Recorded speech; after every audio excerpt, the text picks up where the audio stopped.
In today's tech video, we've got a quick and handy guide on how to change the language on your Omni TV. So let's dive right in.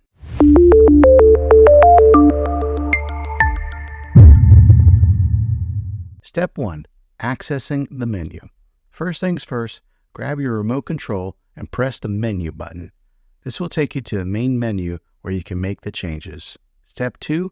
Navigating to language settings. Now let's navigate to the settings option. This might be under General, System, or Preferences, depending on your TV model. Step 3. Selecting language. Now look for Language or Language Settings. Once you find it, select it, and it'll reveal the available languages. Step 4. Confirming language change. After selecting your preferred language, your TV might ask you to confirm the change. Confirm it, and then you're good to go. And there you have it, folks. Changing the language on your TV is that simple. If you found this video helpful, go ahead and give it a thumbs up.